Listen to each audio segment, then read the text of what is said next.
Oi, gente, tudo bem? Como é que vocês estão? Saudade de vocês. 2 semanas sem a gente se ver, né? Vamos voltar. Estávamos lendo sobre o caso de Cida. A gente vai começar agora, depois do terceiro encontro, continuar, né, no terceiro encontro.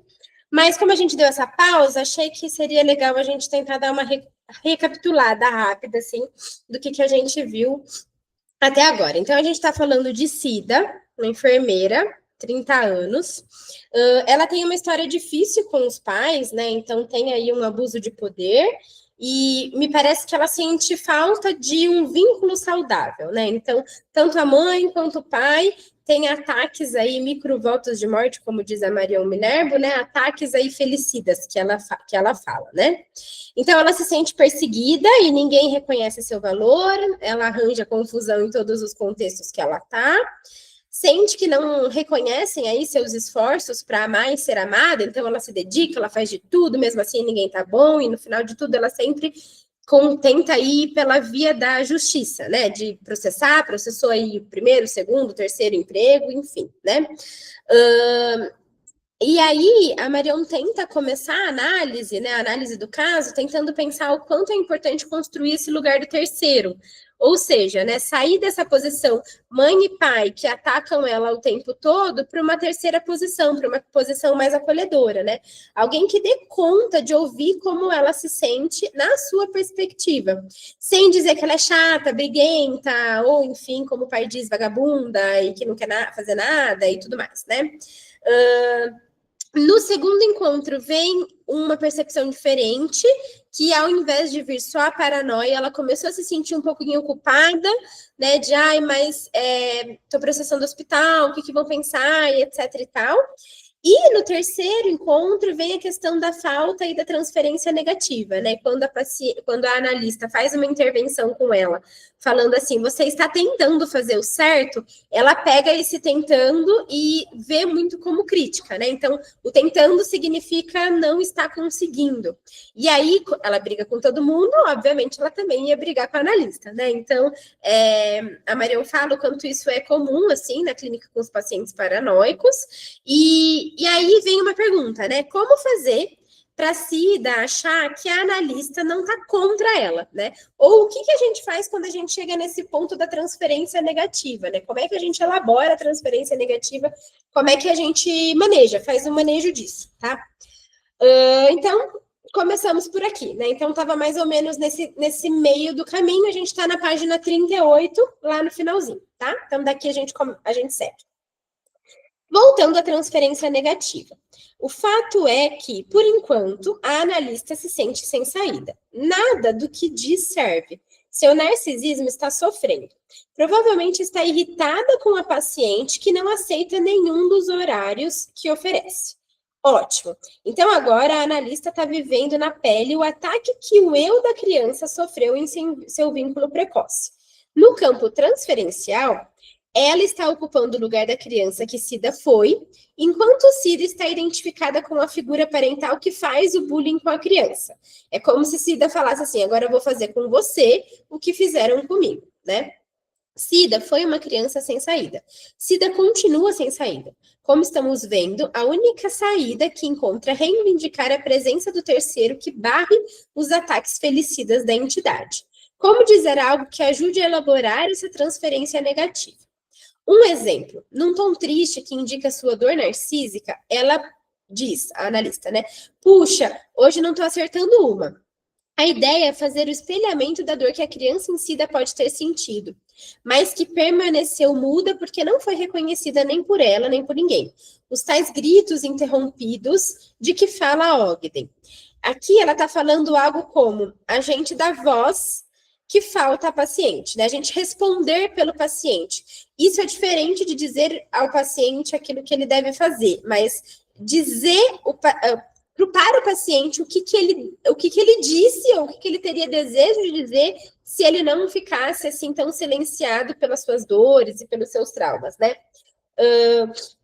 Às vezes, na atuação da clínica, eu até digo algo como: é como se você quisesse dizer assim, né? E aí você fala pelo paciente, talvez o paciente entenda melhor que você não está sugerindo algo para ele, mas que você está tentando dar uma interpretação de como ele se sente, né? A analista nos conta que um dia, no meio da tempestade transferencial, e não sabendo mais o que fazer, disse a Cida exatamente o que ela queria ouvir. Seus pais são mesmos uns filhos da puta. Não é algo que eu diria, mas essa situação no ateliê é linda, porque mostra que não há intervenções certas ou erradas. O que importa é o que o paciente faz com o que o analista disse. E vejam só o que Cida fez com o que o analista lhe disse. Ela se emociona muito e relaxa dizendo, esperei a vida toda para ouvir isso. É como se alguém falasse, né, aquilo que ela quis dizer a vida inteira, mas morria de medo de dizer para os pais, assim, vocês foram uns filhas da puta comigo, né? E nesse lugar, a analista diz, né, para ela, alguém concorda com a dor, né? Alguém diz aquilo que ela sentia, né? E achei interessante isso para a gente pensar, né? Muitas vezes na clínica a gente fala, meu Deus, o que eu faço agora? Ou como eu faço uma intervenção certa? Ou a gente pensa, será que aquela intervenção foi certa, né? E é sempre uma aposta. A gente nunca sabe se a intervenção foi certa ou não, se vai dar bom ou se não vai, se a analista se a paciente vai usar aquilo para fazer alguma reparação ou se ela vai achar um ataque, a gente nunca sabe. É sempre uma aposta, né? Mas achei interessante, né, da gente pensar, né, que não há intervenções certas ou erradas. O que importa é o que o paciente faz com o que o analista diz, né? Então, achei interessante esse trecho. Como entender a resposta de Cida? O que a emociona e tranquiliza não é tanto alguém concordar que os pais são mesmo muito inadequados. O que toca é que ela não está sendo vista como mentirosa, exagerada, bocuda e outras coisas do mal. A analista acredita nela, e sentir-se acreditada, em vez de desqualificada, é realmente algo novo. Foi nesse ponto que Cida disse à analista que seu maior desejo era que os pais lhe pedissem desculpas. Já falamos disso antes, mas agora, enquanto escrevo, outra ideia me veio. Se os pais confessassem não terem conseguido lhe oferecer o amor a que tinha direito, ela poderia descansar da batalha para ter seus direitos reconhecidos na justiça. Talvez a interpretação da analista, seus pais são mesmo uns filhos da puta, teria tido esse efeito. A analista, justiça, dando a ela o tão sonhado e necessário ganho de causa. E aí é que confirma, né, quando ela diz, eu esperei ouvir isso a vida toda, me parece mesmo que é o que ela espera ganhar os processos, ela espera que alguém diga, você tem razão de se sentir tão injustiçada, você tem razão de se sentir assim, tão com algo que foi retirado de você, com algo que era de seu direito, né? Então, achei bem interessante nesse sentido. Ela pode finalmente relaxar, porque estão reconhecendo a analista e simbolicamente, né, os pais, que ela não é do mal. Simplesmente não lhe deram saída. Ela não tinha alternativa a não ser tornar-se bocuda. Se lhe pedissem desculpas, poderia parar de odiá-los. Conseguiria transformar um ódio em mera raiva. E aqui, né, quando ela fala ela não tinha alternativa a não ser bocuda, me vem aquela frase, né, de que o sintoma é o melhor que a gente faz com a nossa própria história. Então, quando ela traz esse sintoma, né, de ser briguenta, de brigar com todo mundo, de colocar todo mundo na justiça, é o melhor que ela faz com aquilo que fizeram dela. É o melhor que ela faz com as tantas ofensas que colocaram nela, né? Então, já que eu sou briguenta, então agora eu vou ser briguenta. Já que eu sou bocuda, então agora ninguém vai me parar. Agora eu vou falar o que ninguém tem coragem de falar. Agora eu vou na justiça quando todo mundo deixaria só quieto. Agora eu não vou deixar passar nada batido, né? Então, a gente vê que o sintoma é o que ela faz de melhor. Ela não tinha outra alternativa. Ou talvez teria tantas outras, mas foi a alternativa que ela escolheu, né? Então, a alternativa que ela conseguiu, o recurso que ela conseguiu. E isso lá na frente vira sintoma, né?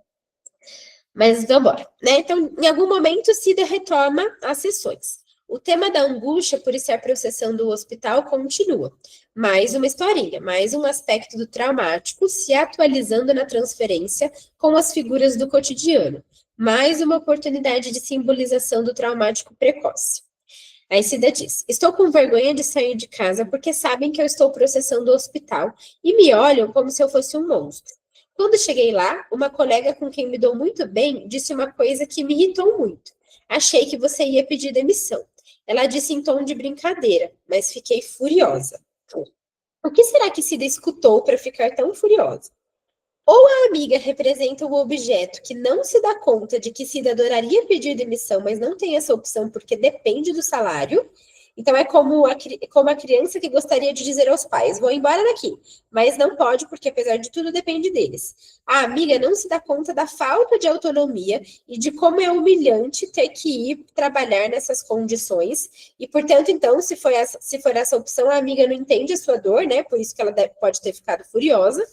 Ou ao contrário, a amiga representa o objeto que sabe perfeitamente que Cida não tem opção e cutuca a ferida ao dizer: pensei que você não ia pedir demissão.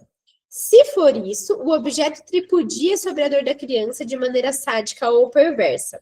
Me parece que, pensando ali em como a Cida sente os afetos, acho que ela ficou furiosa por essa segunda opção, né? Então, não achando que ela não entendeu que eu não tenho opção, ela foi ignorante, ela fez um comentário infeliz, coitada da minha amiga, fiquei chateada, mas, né, ela não tem toda a percepção do caso. Me parece que até por ter mais uma identificação dos pais com essa amiga, acho que a Cida levou por esse segundo lado aqui, né? Pelo menos eu pensaria dessa maneira, assim. Se eu tivesse essa interpretação do fiquei furiosa, né?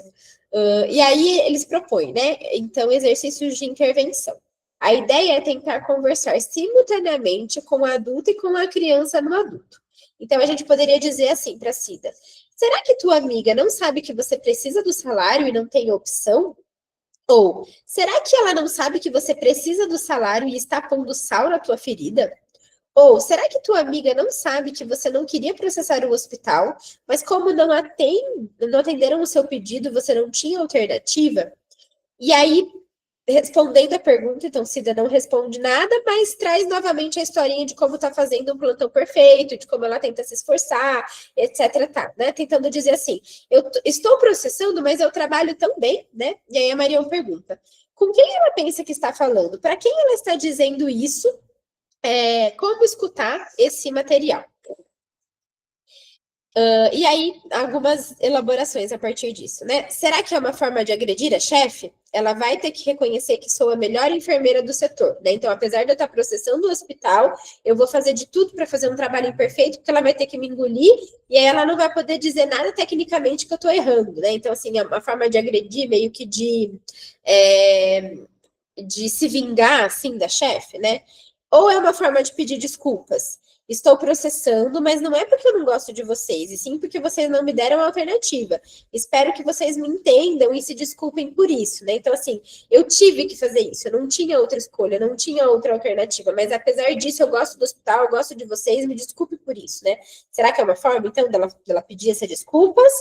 Ou é uma tentativa de não ser 100% odiada, né? A esperança de que a chefe possa reconhecer que errou e não atender ao pedido de uma enfermeira tão eficiente.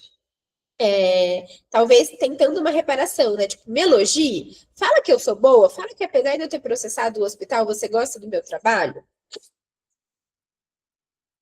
Cada uma dessas formas de entender o material pode resultar numa interpretação que consiga conversar diretamente com a criança no adulto. Se dá conta que, no processo que abriu contra a faculdade, teve ganho de causa.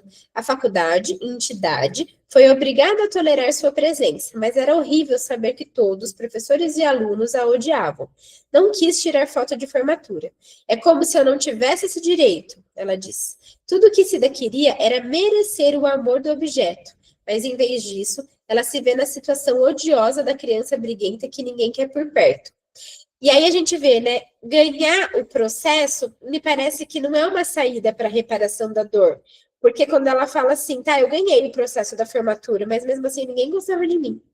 Então, assim, o que adianta ganhar o processo? O que adianta ela ir lá na justiça, reivindicar e dizer assim, né? Vocês vão ter que me dar razão, sendo que não é a razão que ela quer amor, né? Ela quer o afeto, né? E olha só, né? Isso se repete estranhamente em todos os contextos da vida dela. A Cida deseja amor e recebe exclusão porque em algum momento ela foi ali briguenta, né? E aí a gente vê aqui o eterno retorno do mesmo, né? Essa questão com a pulsão de morte, né? É a coisa que me dá mais dor, mas ainda assim é aquilo que eu busco, é aquilo que, de alguma maneira, eu faço com que se reproduza na minha vida em vários contextos diferentes, né? Nossa colega lembra que Cida processou também o emprego anterior ao hospital, ou seja, já são 3. Alguém no ateliê pergunta, será que Cida é realmente vítima de todas essas injustiças? Em primeiro lugar, é bom lembrar que tudo o que temos são as historinhas, e que essas serão escutadas como representação daquilo que está submetido à compulsão à repetição. Esse regime de funcionamento psíquico indica que algo ligado ao traumático continua sem elaboração, né? Ou seja, vai continuar acontecendo enquanto não acontecer alguma quebra desse ciclo, né? E quando ela fala assim, em primeiro lugar, tudo que temos são as historinhas, me parece que ela está falando algo como, aqui não cabe a gente saber se é certo, se não é certo, se ela está ou não sendo injustiçada, se é verdade ou se não é, ou se é uma construção da paranoia dela, todas essas histórias, né? É como ela sente. E se ela sente assim, existe algo ali do traumático que precisa ser elaborado, né?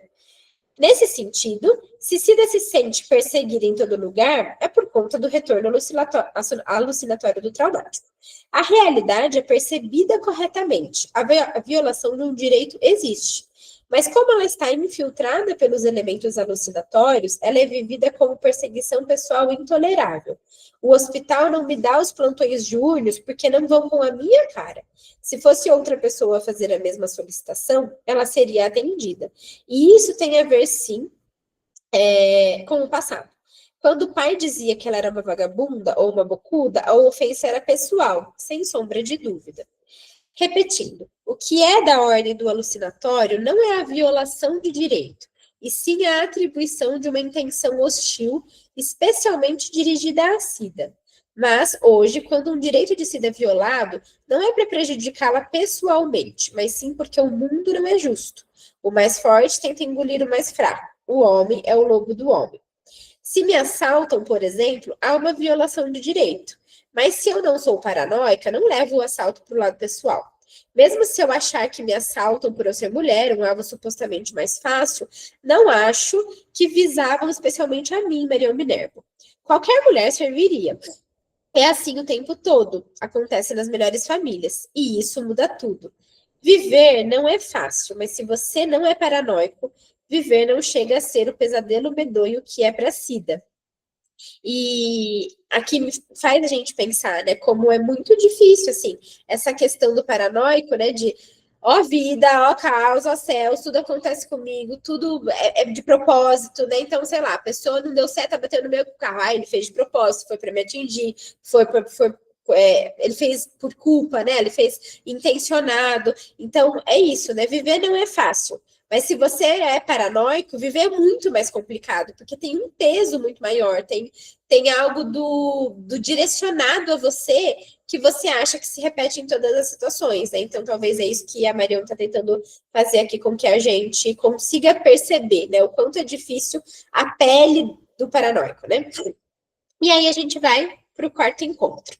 Nossa colega traz uma historinha bastante preocupante. Ela chega na sessão desesperada. Minha chefe chamou minha atenção na frente de todos. Fiquei tão furiosa que simplesmente fui embora. Abandonei o plantão. Sei que isso é uma falta gravíssima, mas não aguentei de tanto ódio dela. Saí tão nervosa que bati o carro. Fui ao psiquiatra pedir um remédio e um atestado para entrar com uma liminar na justiça, pois não vão acreditar em mim. Fiz a pior coisa que poderia fazer e agora não tenho mais para onde voltar. Me excluíram de todos os grupos. Aqui a gente vê o desespero, né? Então, assim, primeiro a gente vê o ódio e depois ela vai, bate o carro, mas rapidamente ela tenta fazer alguma reparação, ela tenta fazer um ciclo de reparação, né? Meu Deus do céu, estou culpada, sou mesmo um monstro. Agora eu vou ter que meio que pegar um laudo, ir no psiquiatra, tentar fazer uma liminar da justiça e me defender. Essa tentativa de se defender no desespero, né? Porque senão não vão acreditar nela, não vão acreditar na versão que ela conta, não vão entender que, apesar dela estar indo embora do hospital e ter feito alguma coisa grave, ela estava ali tentando proteger a si mesma e ao própria chefe, porque ela estava com muito ódio da chefe, né? É quase como se ela falasse assim: fiz tudo isso de errado contra mim, porque eu não queria fazer nada contra a minha chefe, né?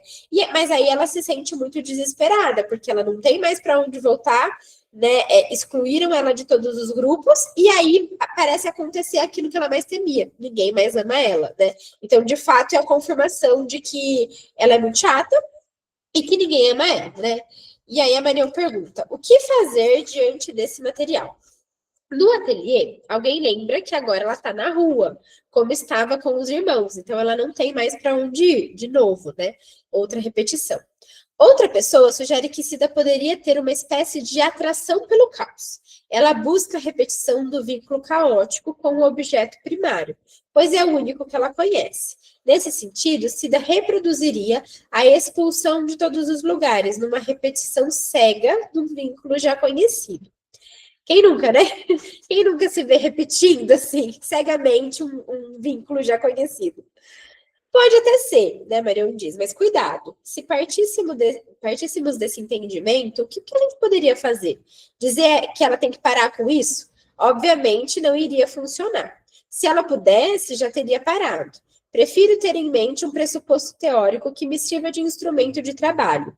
Quando o paciente está em análise, atuações desse tipo podem ser consideradas atuações a serviço da simbolização, no aguardo de uma interpretação que ajude a encontrar o sentido para o que está sendo vivido. O paciente coloca em jogo um traumático que precisa ser elaborado. Aqui, muitas vezes, parece que é aquele meio da análise, quando a gente não sabe muito o que fazer, que é: o paciente já entendeu que repete. A gente já entendeu que o paciente repete, mas o paciente diz: tá, e agora? O que eu faço com isso? E aí o paciente começa a te perguntar: mas o que eu faço, Marília? Eu não aguento mais vir aqui falar a mesma coisa. Ontem até eu postei no Stories, né? Assim, Freud falava que tinha que elaborar, repetir até elaborar. Mas ele não falou que ia parecer um disco arranhado, né? Da gente ficar repetindo, falando a mesma coisa. E nesse lugar, né, o paciente também, às vezes, se irrita. Tipo, tá, eu já sei que eu repito, eu já sei que eu faço a mesma coisa que eu fazia lá com a minha mãe, eu já sei que eu faço, que eu tenho um dedo podre, que eu fico buscando ex e crushes igual meu pai, mas ok, o que eu faço com isso? Como é que eu saio disso, né? E aquilo que ela diz me parece importante, né? Que a gente precisa parar de dizer assim: você precisa parar de repetir isso. Ah, tá. Muito simples. A gente falar para o paciente: pare de repetir a sua compulsão à repetição. Pare de voltar para o eterno retorno do mesmo. Simplesmente pare. Não é assim fácil, né? Se fosse fácil, a gente pararia. A gente pararia as nossas, o paciente pararia as dele. Mas aquilo que a Marion está dizendo né? A gente precisa encontrar algo que faça esse serviço da simbolização, alguma outra saída, e não simplesmente falar para o paciente: pare de repetir, porque é algo inconsciente, né? Que é algo da ordem do inconsciente, algo que o paciente não consegue parar. Então, ela tenta pensar, né, para que a gente tente encontrar uma saída para isso, né? Então, avancemos um pouco mais. Por que Cida está desesperada? Não é só porque pode ser demitida, é porque a provável demissão está sendo vivida como um ataque mortal do superior cruel. Se ele já não ia com a cara dela, se já sentia ódio dela, agora que ela fez isso, tem todos os motivos para cair matando. É o fim, é a pá de cal sobre suas esperanças. De que mesmo? Veremos daqui a pouco. Por enquanto, proponho outra leitura para a historinha. Cida abandonou o plantão, prejudicando-se seriamente, para não agredir a chefe, o que seria muito pior. Na mesma linha de não aparecer nas sessões para proteger a analista do seu ódio. Ela estava dando um tempo para a poeira baixar, mas ela se desespera porque ninguém será capaz de reconhecer que, embora de um jeito desastrado, ela tentou evitar o pior. Ela só vai ser ainda mais odiada do que já é. Essa é a tragédia desses pacientes. Não conseguem sair da dinâmica odiar, ser odiado. Né? Então, a clínica com paranoicos é assim: ou eles estão odiando alguém, ou alguém está odiando eles. E esse ciclo sem fim nunca para. Então, quando a gente tenta pensar nisso, talvez fica mais fácil a clínica com os pacientes. Por quê? Com os pacientes paranoicos. Por quê? Bom, se eles ficam tentando sair da dinâmica odiar ser odiado, e se a gente simplesmente fala pare de ficar nisso, não resolve. Mas talvez a gente tenha que pensar no oposto, na sombra do ser odiado. O que é a sombra do ser odiado?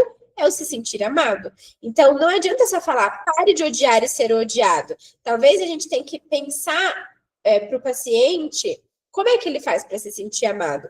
E como é que ele faz para buscar esse amor que ele tanto quer? Né? E como é que ele faz para aceitar esse amor que muitas vezes ele não aceita? E como é que ele faz para entender que a falta dele é o se sentir amado e por isso ele repete odiar e ser odiado? Né? Então, me parece que é essa saída. Não só falar pare de odiar e ser odiado, pare de ficar brigando de gato e rato, mas entender que, assim, no final você não quer brincar de gato e rato. No final, você quer fazer ninho nesse lugar. Você quer parar de brigar, você quer parar de confrontar, só que você não consegue, né? Então, acho interessante quando a gente pensa nisso, né? Então, essa é a tragédia desses pacientes, eles não conseguem sair da dinâmica. E quem sabe a análise ajude eles a tentar sair dessa dinâmica, né? Mas a gente tem que tomar cuidado para não entrar na mesma dinâmica de gato e rato, de para, não para, não para, porque senão não adianta e não resolve nada, né? Pode falar, Vivi. Você falando assim, eu lembrei daquele desenho Tom e Jerry. Fica nessa eterna busca, briga, né? Um provocando o outro, e parece que é bem isso, né? E quando um tá quieto, o outro vai lá, né? Fazer um pedaço de bife, não é? Que um ficava cheirando o outro para o outro pegar, né? Então é exatamente isso, assim, fica nessa repetição. Mas talvez a gente precise entender que o que eles querem não é ficar cutucando um ao outro, mas ambos se acolherem ali, né? É bem isso. O que dizer quando escutamos essa historinha? Uma opção é tentar uma fala que sugere que segure a paciente nesse momento de desespero. Por exemplo, Cida, você não está sozinha, estou aqui com você. Essa intervenção vale mais pelo que faz do que pelo que diz. Mesmo sem oferecer algum sentido, o analista cria na transferência uma presença continente, um objeto novo que faz algo que nunca foi feito, estar junto com ela no seu desespero. Outra opção seria interpretar a historinha. A colega poderia tentar algo na linha de: será que você abandonou o plantão para proteger a chefe do teu ódio? E essa interpretação faz duas coisas ao mesmo tempo. Oferece palavras que descrevem a posição subjetiva e dá sentido ao gesto louco da paciente. Então, quer dizer, né? Ela tenta explicar para a própria paciente aquilo que a paciente fez. Ou por que a paciente fez, né? Então, quando ela diz assim, será que você não abandonou o plantão para proteger o chefe do teu ódio? Aqui eu acho legal a gente pensar em como a gente faz uma intervenção adequada. Porque, veja só, a analista não falaria assim, me parece que você abandonou o plantão para proteger o chefe do teu ódio. Porque me parece é uma interpretação que coloca aquilo que a analista acha daquilo que a paciente fez. Então, às vezes, o que muda de uma interpretação certa para errada, ou de uma adequada para uma não adequada, ou talvez de uma assertiva para não assertiva, tá vendo que é mínimo, né? Então, quando ela fala assim, será que você abandonou o plantão para proteger o chefe do teu ódio? Ela tá dizendo assim, olha, eu tenho uma hipótese aqui na minha telinha do CSI, né? Da minha telinha de investigação. Será que pode ser isso? Mas ela dá o direito da paciente confirmar. Acho que é isso, ou não. Não é isso. Aqui eu acho muito interessante, né? Porque se ela falasse algo como, me parece que você abandonou o plantão, se me parece, o que te parece? Então, era como se a paciente não pudesse concordar ou não discordar, né? Então, aqui acho interessante quando ela faz essa intervenção bem assertiva, né? E ela descreve a posição subjetiva, então descreve como é que a Cida se sentiu e por isso tomou a atitude, e ao mesmo tempo justifica aquilo que nem a Cida estava tentando conseguir entender no desespero, né? Ela estava falando, nossa, eu fiz uma loucura, eu fiz algo que eu não deveria ter feito. Então ela dá borda, ela contorna, né? Ela fala assim, calma, teve sentido. Você fez por algum motivo, você não fez aleatório, você não fez do nada, né? E ao fazer isso, cria na transferência o lugar do terceiro, capaz de enxergar algo diferente de uma criança do mal. Daria, inclusive, para relacionar a situação com as faltas da paciente nas semanas anteriores. Então, né, daria para falar também, para proteger o chefe do teu ódio, assim como você não veio nas sessões anteriores para me proteger também. Então, é como se conseguisse, né, juntar ali duas coisinhas, né, dois coelhos numa cajadada só, né, falando, eu entendi essa situação e eu também entendi o porquê das suas faltas, né, então é a analista interpretando ali e dando sentido ao que a paciente fala, né. E aqui eu puxei uma seta, né, e se fosse para eu continuar essa intervenção, talvez eu falaria algo assim, né, Cida, me parece que você ama mesmo aqueles que te machucaram. E isso é muito bonito. Me parece que você é boa. Eu vejo que tem amor em você. Eu vejo que tem desejo de amor em você. Então, é como se como se a gente também dissesse para a Cida, você não é só briguenta. Você não fica só brigando de Tom e Jerry. Olha só, mesmo quando alguém te machuca, você protege as pessoas que te machucam. Então, você foi embora para proteger a tua chefe. Você foi embora para me proteger. Então, você não é uma criança mal. Você é boa. E olha a diferença que faz quando a gente diz para alguém, você é boa. Você não é mal, você não é briguenta, você não é vagabunda, você não é... Você é boa. Tem amor aí. Não tem só ódio aí. Não precisa só usar o ódio como ferramenta. Você pode também usar, né, o amor aí. Então, se talvez fosse para continuar a história, eu continuaria mais ou menos por aí, né? Que eu acho que é o que até a Maria vai dizer ali embaixo, né? Vamos pensar. Vamos continuar a leitura. Imagino que, mesmo em meio ao desespero, haveria uma ilha de alívio. Se o objeto vê algo de bom nela, né? Então, se a analista vê algo de bom nela, então ela pode voltar a ter esperanças de ser amada por ele. Olha só, né? Então, se o analista diz, eu sei que você não fez por mal, a gente está na página 45, Toneta.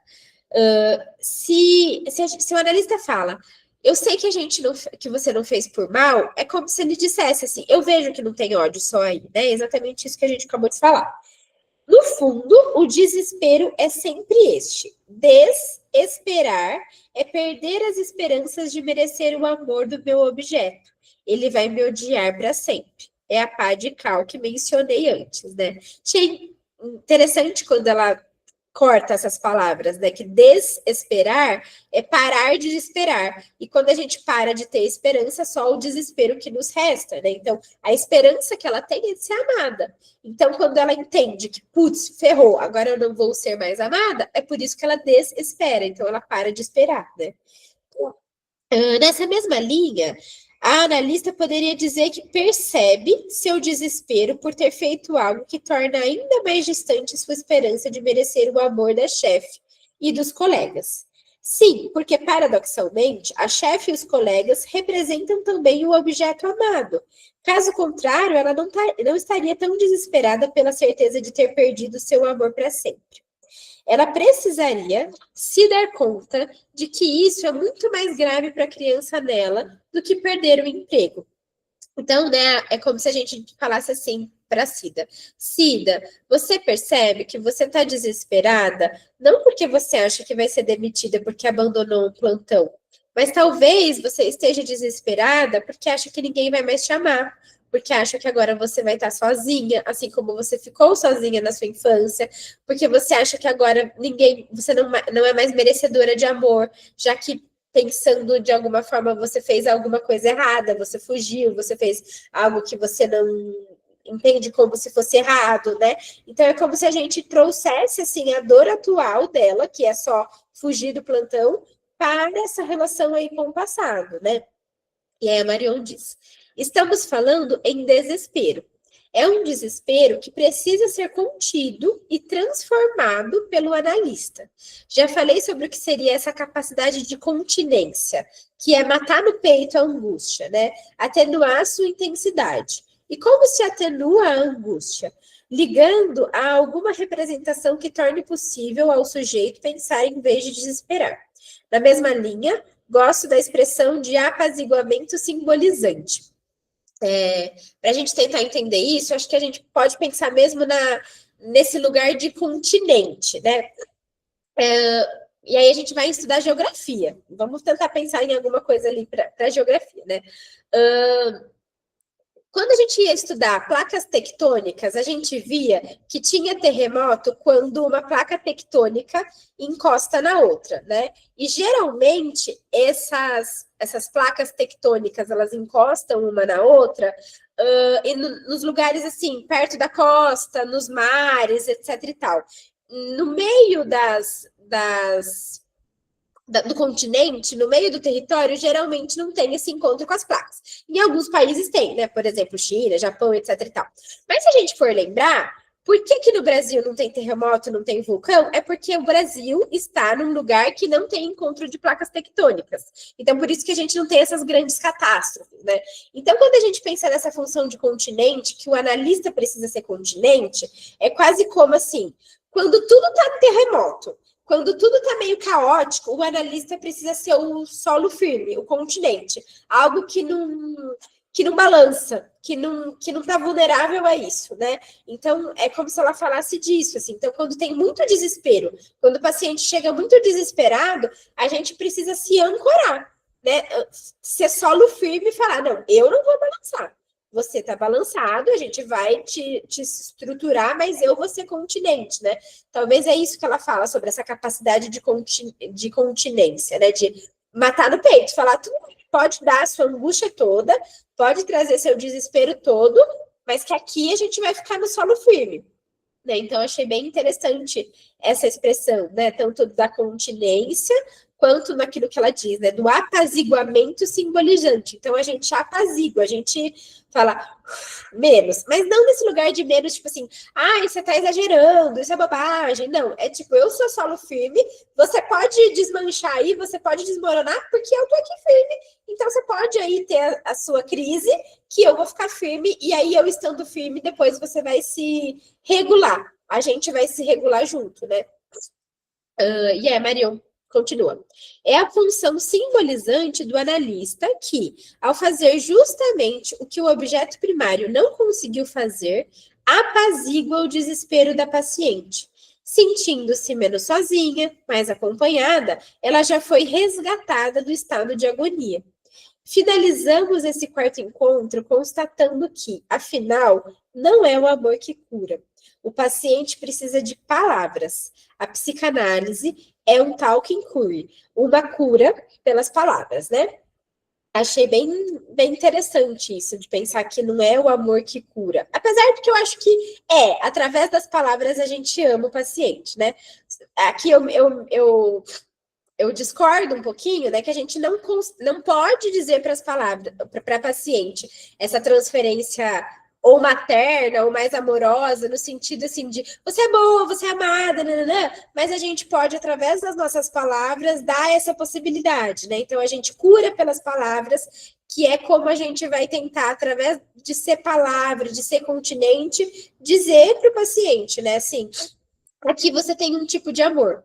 É um amor diferente daquilo que você buscava, um amor diferente daquilo que você vai encontrar em todas as outras relações, mas é um amor continente, um amor que fica, que suporta o desespero, que analisa as palavras e que dá palavras à sua dor, que fala aquilo que você não conseguiu falar, que valida os seus sentimentos, e por isso acho que é uma forma, assim, de amor, né? Mas o que ela está querendo dizer aqui, né, que a psicanálise é realmente a cura pela fala, né? Aquilo que Freud dizia, né?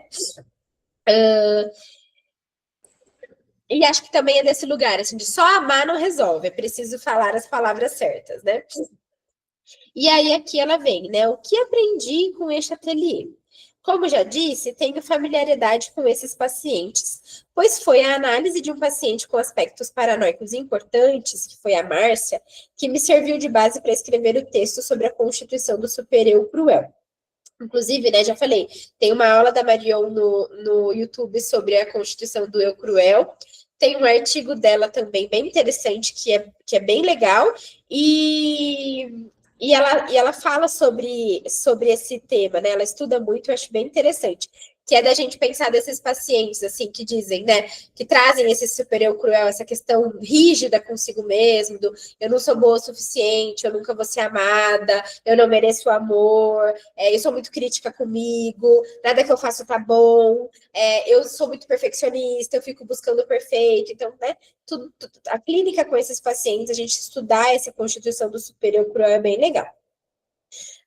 Quando me perguntam no ateliê se Cida estaria realmente sendo perseguida e injustiçada, ou se estaria distorcendo a realidade, respondi usando o conceito de percepção alucinatória. Ela percebe uma injustiça que existe, e sobre essa percepção, ela alucina uma situação análoga do passado, o que torna a situação atual intolerável. Se a situação atual não estivesse infiltrada por traços do passado, ela seria vivida simplesmente como um ambiente de trabalho chato, e ninguém processa uma instituição por ser chata. Quando leu isso, o colega Gabriel Gualtieri ponderou o seguinte: se ela percebe corretamente uma injustiça que de fato existe, se ela teve mesmo seu direito violado, então o Cida tem razão de ir à justiça, não é paranoia. Mas se, mesmo assim, eu vejo isso como percepção alucinatória, o que do passado está infiltrado à situação atual? O que exatamente ela está alucinando? E ele me pôs a pensar, pelo que sou muito grata. As considerações que se seguem foram feitas agora, enquanto escrevo. Em geral, sou pouco paranoica. Se for assaltada em São Paulo, dificilmente vou achar que o ladrão tem algo contra mim. Marion me nego. Vou achar que ladrões assaltam quem estiver disponível e calhou de ser eu.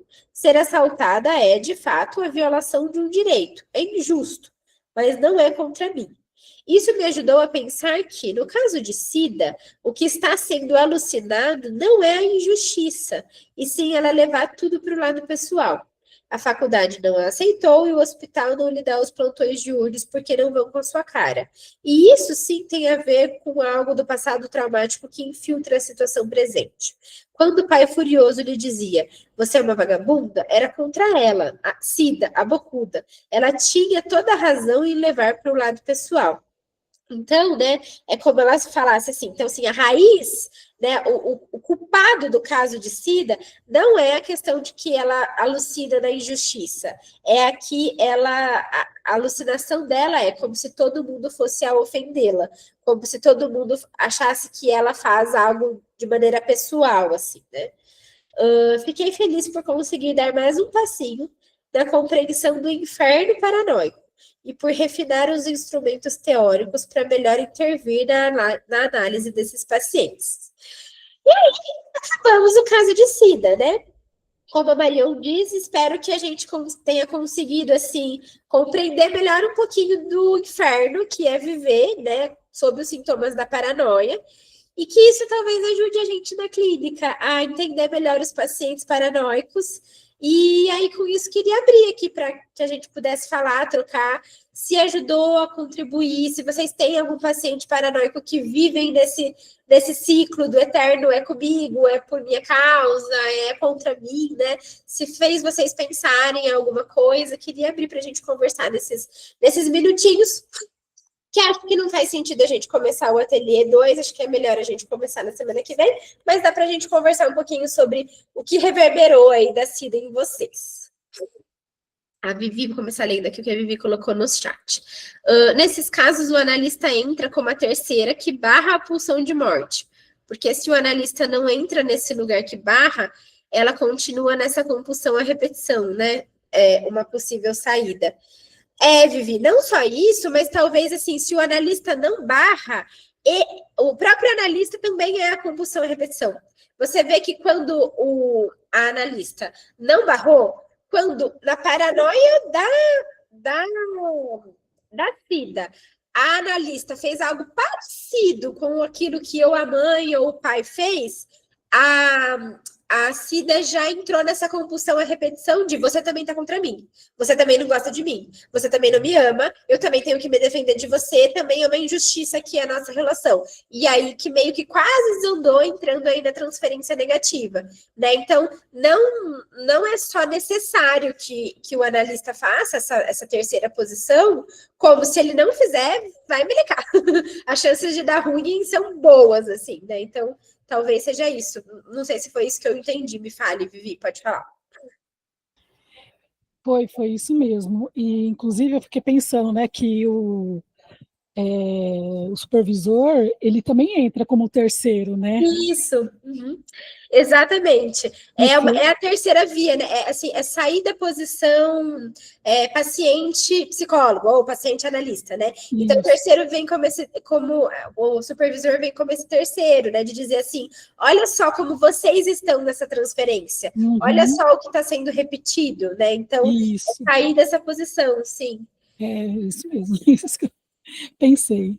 Sim, bem interessante mesmo pensar que muitas vezes a gente fica não sabendo por onde caminhar com o caso, então talvez uma coisa que a gente pense assim, né? Quando eu devo levar um caso para o meu supervisor? Ou qual caso que eu levo? Ou quando saber se eu tenho dúvida no caso ou não? Talvez a gente pensar, né? Primeiro, a questão transferencial, né? Se a gente está com uma dificuldade de transferência, se a gente percebe talvez que o paciente está indo de uma transferência positiva para uma transferência negativa e que a gente não sabe o que fez para fazer com que o paciente pegasse essa curva meio tortinha, é um momento para a gente levar o caso para supervisão, né? Ou quando a gente vê que o paciente fica repetindo,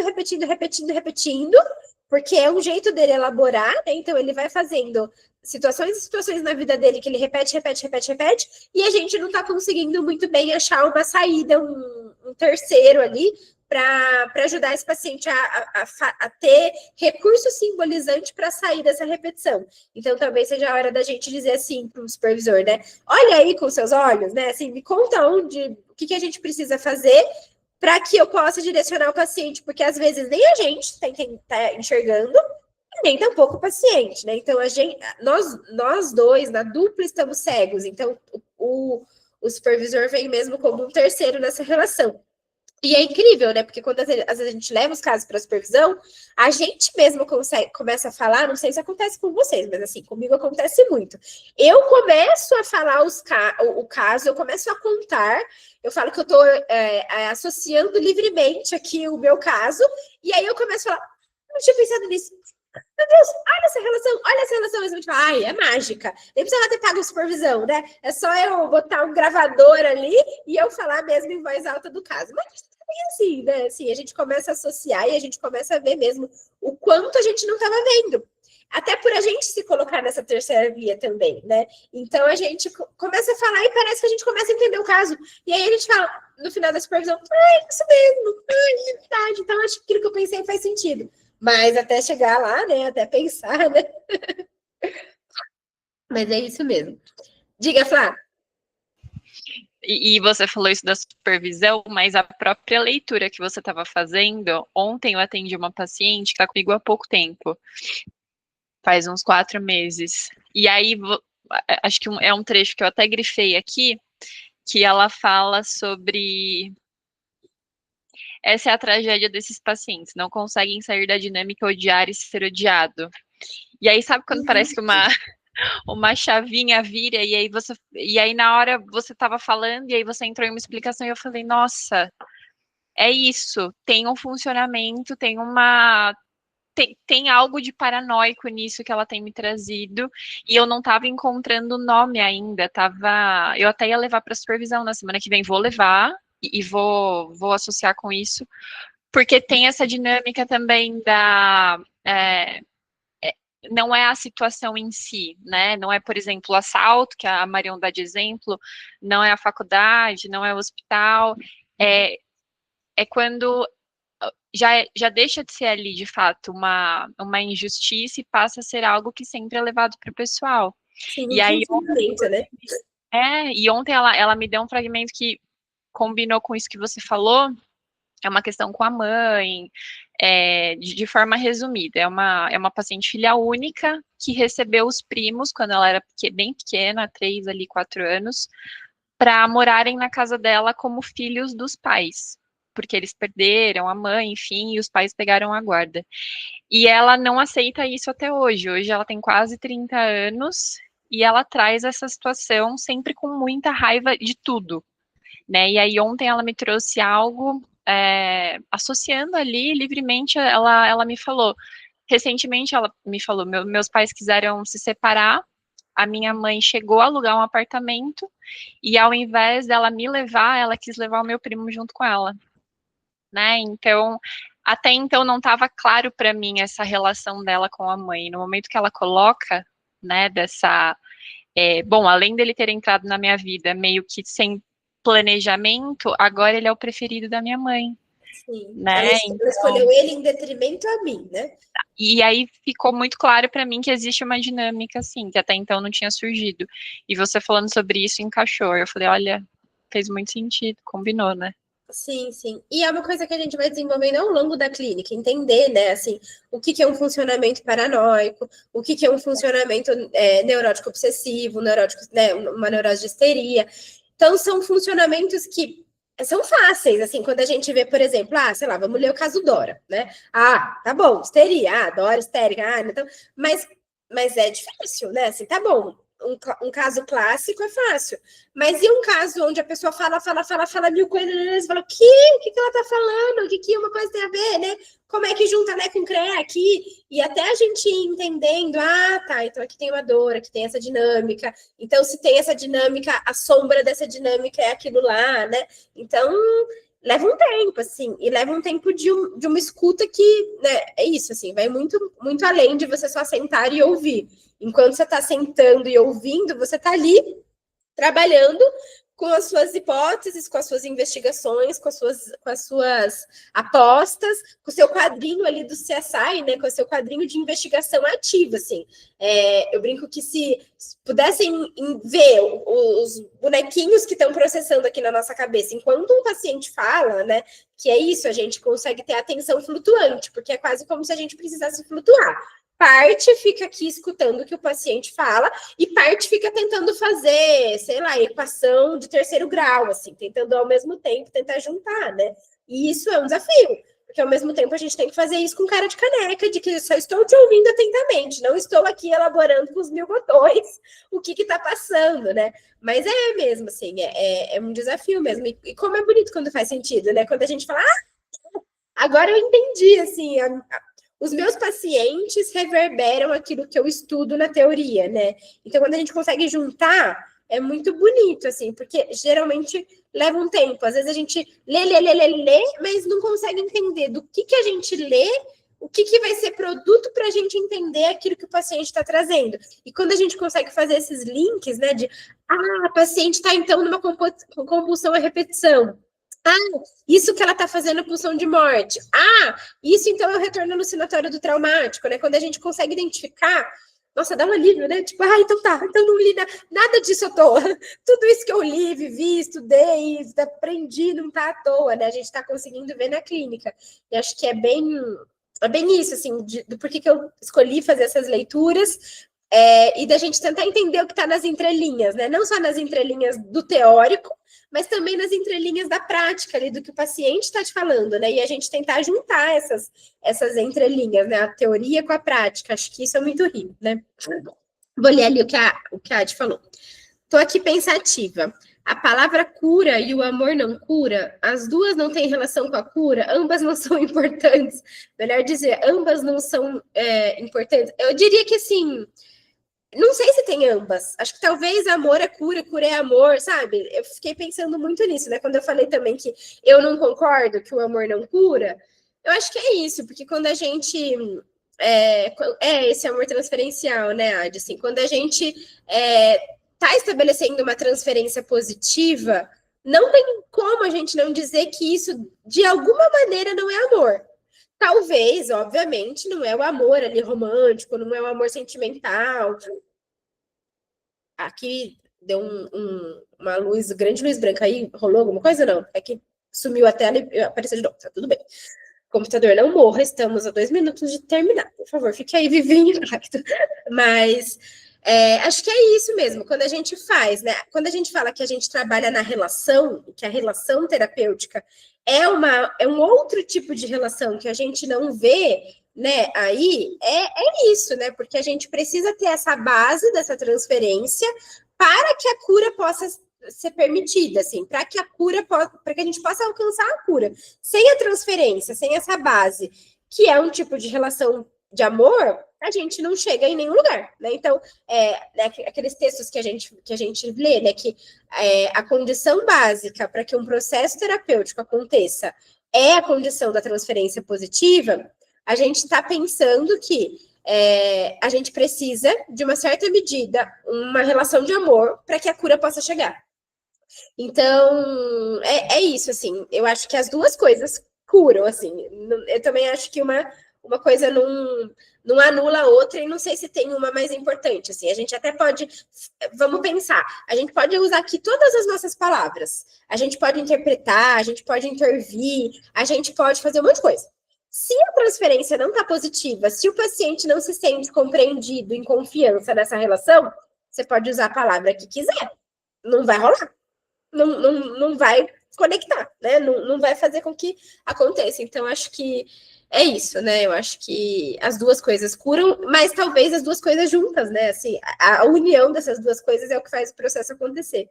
Acho que eu também aprendi isso com a Ateliê, assim, porque quando ela diz, né, sobre conseguir falar para a Cida, você é boa, você não é briguenta, você não é vagabunda, ela tá de alguma maneira ali amando, ela tá de alguma maneira oferecendo um carinho, um afeto, uma confiança que vai fazer com que a Cida fale, ufa, ainda bem, alguém me ama e por isso, então eu posso também amar a mim mesma, amar a minha história, né, amar o que pode vir, né?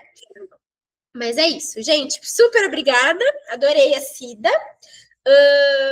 Eu queria falar alguns recadinhos bem rapidinhos, que eu pensei da gente fazer mais 2 sextas-feiras, então a semana que vem, e a outra de leitura. Não sei se a gente consegue terminar o livro nessas 2 semanas, acho que não, mas a gente vai até onde a gente conseguir, sem pressão, a gente faz mais 2 leituras, aí a gente para 2 semaninhas para o recesso e volta na primeira sexta-feira de janeiro, que vai ser